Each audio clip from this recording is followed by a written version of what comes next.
வணக்கம். நம்ம சேனலுக்கு தொடர்ந்து ஆதரவளித்துக் கொண்டிருக்கும் நல்ல உள்ளங்களுக்கு நன்றி. இப்போ நீதிமன்றத்தில் நடந்து கொண்டிருக்கக்கூடிய விஷயம் என்ன? சென்சார் போர்டு வந்து டைம் கேட்குறாங்க.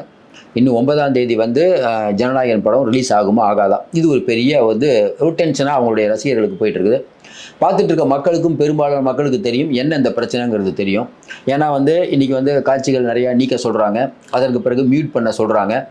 இப்படி மியூட் பண்ண சொல்கிறாங்க, நீக்க சொல்கிறாங்கனாவே படத்தை பற்றியான எதிர்பார்ப்பு இன்னும் கூடும். இது விஜய் தரப்புக்கு நல்லது தான். இன்னும் குறிப்பாக சொல்லணுன்னா இன்றைக்கி அந்த அந்த ப்ரொடியூசரு இவங்கெல்லாம் என்ன சொல்கிறாங்கன்னா, திட்டமிட்டபடி 9ஆம் தேதி ரிலீஸ் ஆகலைன்னா பெரிய பாதிப்பு எங்களுக்கு ஏற்படும் அப்படின்னு அவங்க தரப்பு நியாயத்தை சொல்கிறாங்க. எல்லாருக்கும் எழக்கூடிய சந்தேகம், இவ்வளோ நாள் இழுன்னு இழுத்து கடைசி நேரம் வரைக்கும் இந்த பிரச்சனைக்கு காரணம் யார்? ஒவ்வொருத்தரும் ஒவ்வொரு தலைப்பு சொல்கிறாங்க.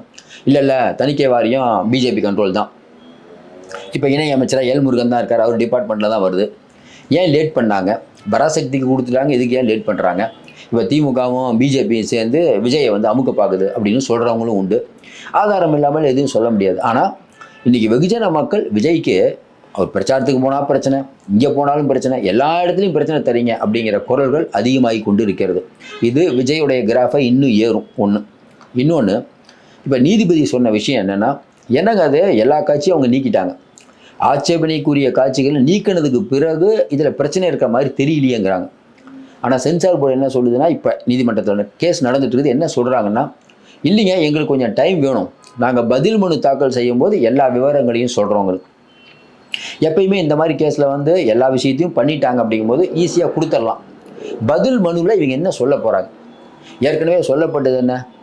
எம்ஜிஆர் படம் வந்து எங்கள் வீட்டு பிள்ளையில் வரக்கூடிய காட்சிகள் வருது, அந்த நிறுவனத்திட்ட தடையில்லா சான்றிதழ் வாங்கிட்டு வாங்கன்னு கேட்டாங்க, அது அவங்க வாங்கிட்டு வரல, இதான் சொன்னது. அதற்கு பிறகு ஒரு அரசியல் கட்சி தலைவருடைய பெயர் வருது, அதை மியூட் பண்ணுறாங்க. இதெல்லாம் அவங்க ஏற்கனவே பண்ணிட்டாங்க.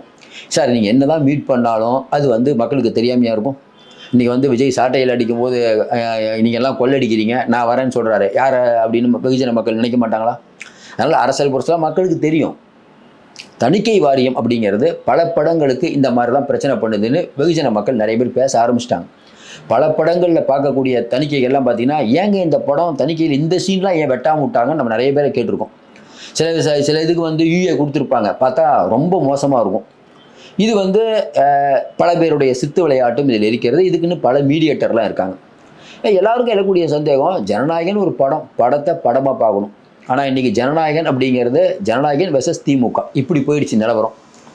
ஏற்கனவே சொல்கிற மாதிரி எல்லாமே விஜய்க்கு சாதகமாக தான், இதுவும் விஜய்க்கு சாதகம் தான். இது வந்து அங்கே அவர் ரசிகர்களை தாண்டி வெகுஜன மக்கள்கிட்ட இந்த படத்தை பற்றியான பேச்சு இன்னும் அதிகமாகும். ஏற்கனவே 9ஆம் தேதி படத்துக்கு டிக்கெட் கிடைக்குமா? முதல் நாள் டிக்கெட் கிடைக்காது, ஒரு வாரத்துக்கு டிக்கெட் கிடைக்காது. இன்றைக்கி இருக்கக்கூடிய நிலைமை அதுதான். பெரும்பாலான தேட்டர்களில் பார்த்தீங்கன்னா டிக்கெட் வந்து இப்போவே புக் ஆகுது. இப்போ அவங்களுக்கு என்றைக்கு இப்போ நிறைய பேர் ஃபோன் பண்ணி இப்போ பேசுகிறதே என்னென்னா, வெளியில் என்னங்க ஜனநாயகன் ரிலீஸ் ஆகுமா? இப்போ பராசக்தி அப்படிங்கிற படத்தை இவங்க பெரிய ஹைப்பு கொடுத்தாங்க. ஆனால் மக்கள்கிட்ட பரவலாக பேசக்கூடிய விஷயம், ஜனநாயகன் ரிலீஸ் ஆகுமா? ஜனநாயகனுக்கு ஏன் அப்படி பிரச்சனை? சென்சார் போர்டில் இருக்கக்கூடிய உறுப்பினர்கள்லாம் யார்?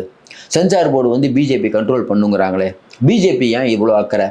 இப்போ திமுகவும் பிஜேபியும் சேர்ந்து விஜய் அப்படிங்கிற ஒருத்தரை ஏன் அடக்க நினைக்கிறாங்க? அப்படி என்ன வசனம் அதில் வந்து பிஜேபிக்கு எதிராக தான் வருதா? இப்போ பிஜேபிக்கு எதிராக இருந்தால் சென்சார் போர்டை வச்சு பிஜேபி மடக்கலாம். திமுகவுக்கு எதிராக இருந்தால் பிஜேபிக்கு என்ன கவலை? அப்போ ஏன் மடக்கிறாங்க? இது முதல் தடவை இல்லை. விஜய் படம் எப்பப்போ வருதோ பல படங்களுக்கு இதே மாதிரி பஞ்சாயத்து.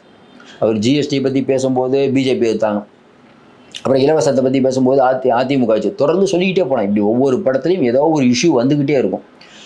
ஒரு பிரச்சனை வந்தால் தானே அந்த படமும் நல்லாயிருக்கும், அதனுடைய ஹீரோவுக்கும் ஒரு பெரிய மரியாதை கிடைக்கும். எல்லாரும் பார்க்கக்கூடிய ஒரு இதாக. ஏன்னா விஜய் வந்து செயல்பாடுகள் கட்சியில் இல்லாட்டினா கூட இந்த ஜனநாயகன் அப்படிங்கிறத என்றைக்கு இந்த ட்ரெய்லர் வெளியிட்டாங்களோ அந்த ட்ரெய்லரை பற்றிய பார்வை, ட்ரெய்லர் வந்து இவ்வளோ வியூஸ் போயிடுச்சு, இல்லை பராசக்தி வந்து இவ்வளோ வியூஸ் போச்சு, இல்லைங்க பராசக்தி வியூஸ் வந்து காசு கொடுத்து போட்டாங்க, ஜனநாயகன் வியூஸ் பாருங்கள், கீழே கமெண்ட் எவ்வளோ வருது பாருங்கள். அப்போ கண்டிப்பாக ஜனநாயகன் படத்தை இன்றைக்கி வந்து கீழே இறக்க வைக்கணுங்கிறதுனால பெரிய பணம் கொடுத்து திமுகவுடைய லாபி வேலை பார்த்துருக்குது அப்படின்னு சொல்கிறவங்களும் உண்டு. அது பண்ணுவாங்க, பண்ணாமலாம் இருக்க மாட்டாங்க. இன்றைக்கி திமுக உள்ளூர என்ன மகிழ்ச்சி அடையும்? பரவாயில்லப்பா, விஜய்க்கு நெருக்கடி கொடுத்தா நமக்கு நல்லதுங்கிறாங்க. அது தப்பு. இந்நேரம் திமுகவிலேருந்து யாராவது எங்கே தப்புங்க, விஜய் மேலே 1000 எங்களுக்கும் குறை சொல்கிறதுக்கு இருக்குது, ஆனால் தேவையில்லாமல் அவரை இழுக்கடிக்கக்கூடாதுன்னு சொல்லியிருக்கணும். ஆனால் அந்த மாதிரியான பெருந்தன்மை அவங்ககிட்ட இல்லை. அதை நம்ம எதிர்பார்க்கவும் முடியாது. உண்மையில் அரசியல் பண்ண தெரிலன்னு தான் சொல்லணும். கேட்டால் நாங்கள் திராவிட பாரம்பரியங்கிறாங்க. இது தவறான பார்வை. தொடர்ந்து சொல்கிற மாதிரி ஒரு படத்தில் 1000 விமர்சனங்கள் இருக்கட்டும், அதை முன்னாடியே சொல்லாமல் இருக்கிறது யார் தப்பு? இன்றைக்கி தயாரிப்பு நிறுவனம் ஏன்னா தயாரிப்பு நிறுவனம் சொல்கிற மாதிரி எவ்வளோ பெரிய எத்தனை பேர் இது உழைப்பு, அந்த டேட்டில் வரலைன்னா எவ்வளோ வட்டிலாம் வாங்கி தான் அந்த பணத்தை எடுத்திருப்பாங்க. அப்போ இது வந்து என்னென்னா திரைப்படத்துறையை வாழ வைப்போம்னு சொல்லிட்டு இந்த மாதிரி அமுக்கிறது அப்படிங்கிறது சரியான விஷயமாக இல்லை. மறுபடியும் சொல்கிறோம், ஒரு கோர்ட்டுக்கு ஒரு படம் போய் இவ்வளோ பஞ்சாயத்து கடைசி படத்துக்கு வருது அப்படிங்கும்போது, இப்போ டிவிக்கில் சொல்கிறாங்கல்ல, படம் சூப்பர் டூப்பர் ஹிட்டுங்க, சாதாரணமாக ஜெயிக்கும் படம், அதை இன்னும் பெரிய அளவுக்கு ஹைப் கொடுத்துறது வந்து இன்றைக்கி நேஷனல் மீடியாலாம் ஜனநாயகன்னு முதல் நாள் தான் பேசுவாங்க. ஏன்னா முதல் நாள் கூட்டம் வரும். ஆனால் இன்னையிலிருந்தே பேச ஆரம்பிச்சிருக்காங்க. அப்படிங்கும்போது இது பிஜேபிக்கும் ஒரு தலைவலி, திமுகவுக்கும் தலைவலி. அவங்க உள்ளே நுழைஞ்சு பண்ணுறாங்க இல்லை, ஆனால் இன்றைக்கி அவங்களுக்கு ஒரு பெரிய ஆப்பு. இது வந்து ஏன் அவங்க பண்ணுறாங்கன்னு தெரிலான்ட்டு தணிக்கை குழு சார்பாக சொலிசிட்டர் ஜெனரல் சுந்தரேசன் ஆஜராகிருக்கார். அவருடைய வாதங்களை வச்சுட்ருக்காரு. மற்றபடி தணிக்கைத்துறை அப்படிங்கிறது எல்லா படத்துக்கும் ஒரு பொதுவாக இருக்க வேண்டும். தணிக்கைத்துறை மீது கடந்த காலங்களில் 1000 குற்றச்சாட்டுகள் இருக்குது. பல விஷயங்களில் அவங்க தவறு பண்ணிகிட்டு இருக்காங்க. கேட்டால் படத்தில் வன்முறை காட்சி அதிகமாகுது, இயக்குநர்கள் வந்து இதெல்லாம் வந்து ஒழுங்குபடுத்தணுங்கிறாங்க. ஆனால் இவர்கள் சென்சார் போர்டு எதுக்கு வச்சுருக்காங்க? பல காட்சிகளை கட் பண்ணுறதுக்கு தான் வச்சுருக்காங்க. ஏன் அந்த மாதிரி காட்சிகளை நீங்கள் வர்றீங்க? வெற்றிமாறனும் இன்றைக்கி லோகேஷ் கனகராஜை பற்றியும் நிறைய பேசுகிறாங்க. இன்றைக்கி சிஎம் கூட சொல்கிறார், போதை மருந்து வந்து சினிமாவில் சீன்லாம் வைக்கக்கூடாதுன்னு. சென்சார் போர்டு அப்படிங்கிறது தங்களுடைய கடமையை செய்கிறார்கள். நீங்களே பார்த்துட்டு நீங்கள் சொல்லுங்கள், பல காட்சிகள் குடும்பத்தோடு பார்க்குற மாதிரி இருக்கா? அப்போ அந்த காட்சிகளை ஒழுங்குபடுத்த வேண்டிய சென்சார் ஆணையம் எப்படி இருக்கிறது? சென்சார் ஆணையத்தை பற்றி பல புகார்கள் வந்திருக்குது நிறையா. அது உங்களுக்கு தெரியும், எல்லா இடத்துலையும் இருக்க மாதிரி அங்கேயும் பல பிரச்சனைகள் இருக்கிறது.